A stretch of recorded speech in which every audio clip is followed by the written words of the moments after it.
except there's a lot of different backgrounds here and people's skill. Some people have just done the new graduates of the Family Connections program, which is good, welcome. And there's obviously other people who are clinicians and probably are looking to find a tool that can actually help them help carers or families of people that have the diagnosis of BPD.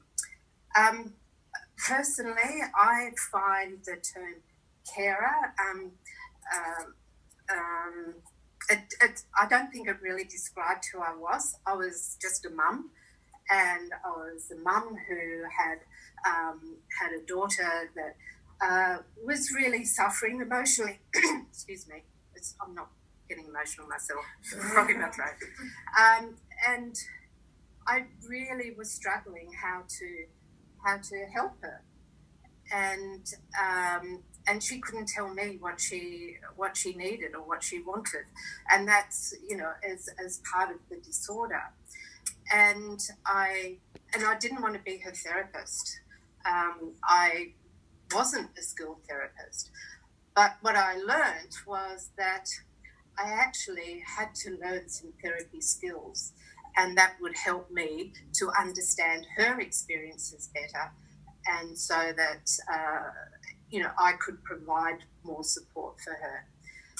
And so I'm going back about 4 years ago now, and like I think a lot of people out there, no one was telling me what to do. So I thought, well, I'm just going to go out and find it for myself. I certainly wasn't going to throw in the towel and say this is all too hard. So I came across the NEA BPD website while I was looking on the internet, and it immediately struck a chord with me. It seemed so logical. If the person themselves and the nature and the core of the disorder is affecting relationships, then if you help the people around them, then that must have positive outcomes for everybody. So the problem was that it wasn't available in Australia at that time. And I was looking at the NEA BPD American website. But as luck had it, I was fortunate enough to meet up with Jenny, who was then working at Helping Minds, and I talked about the program, and she said, well, funny you should say that. I'm about to go over to do some training with Alan Frizzetti, and I will be starting a group here shortly after that. And my first response was, where do I sign up? And I really, I know we're here in WA and we've got people from other states, but I really want to acknowledge the work that Jenny, Carolyn and Sian has done, firstly with recognising the value of the program and then actually following through and running the program, because I know many people have been helped by this. So I did the program and it lived up to what it said it would deliver. All those studies that Sian just showed you, I was in that. I'm part of that. And as it showed me that that I was empowered, that there were things that I could do that would have a positive impact, it taught me to accept what I couldn't change. And probably almost just as importantly, it taught me what not to do to make things worse. And the fact that my daughter, and I can say this, my daughter is supportive of me being here and talking about the program, really was the validation that I needed to say that this program did help her. So after doing it, and it was for free. It was like I was given a gift with no strings attached. So I think, like a lot of people, I just felt compelled to actually give back myself. And I wasn't quite sure what capacity, but I thought perhaps being a leader would be one way that I could actually give back. But of course, the opportunities to do leaders training doesn't come up very often, which is probably why you're here 2 weeks before Christmas, because there was an opportunity. And fortunately, again, we're lucky to have Sian and Caroline, because they're the only 2 accredited leaders trainers in Australia at the moment. Is that correct? Please bring them up and more forward. So just trying to pass on the baton to someone else.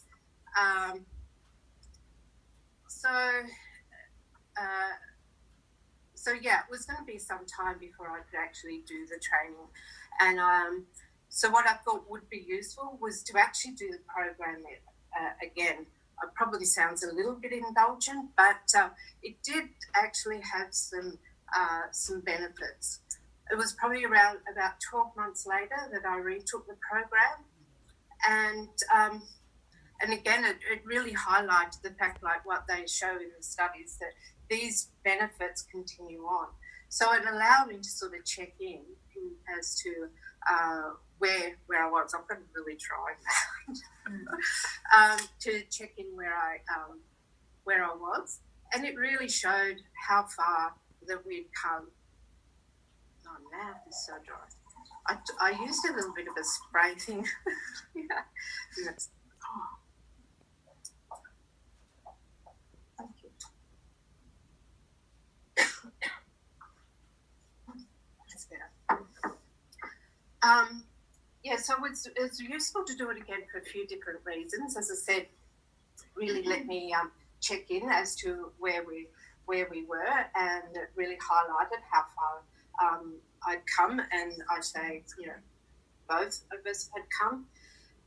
And it really, it also allowed me to consolidate and reinforce the skills that I'd learned previously, and made sure that I wasn't sort of slipping. Sorry, go. Sorry. Yeah. Just to check in that I was still on track, and it also allowed me to have some insight as to what it may be like as a carer leader, because I had come so far. And what showed me was that using some of my experiences and what I had learned could really help people and give them hope that things can and do get better. So I did the training, but I definitely wasn't confident to just, okay, you go out there and run a course. I really needed the support of a good experienced leader to work with me and to mentor me. And again, Carolyn was that person. So it's in time, I did gain some confidence within the group. I felt very safe because I had a very experienced co-facilitator with me and a clinician with me. I felt very respected, that what I had to say and what I had to do was very valid and was really offering something to the people in the group. So I think a carer clinician model can be a very effective model. As long as you work together, it requires teamwork, a lot of collaboration, and a lot of mutual respect for what each other one has to bring and what skills that they have. So I've just wanted to share some of that with you, which I hope is helpful, particularly for people coming on board as a new carer leader. I hope we can use this opportunity to learn from one another, and moving forward we can start to implement more programs and more groups in 2019. The one thing is that you don't have to go out to recruit people for this program. They're already there. They're on the ever-growing wait list. So they're just waiting for that email to say there's a group available. Are you interested? And I'm sure it'll be yes. So thank you. And if I can be of any assistance, I will.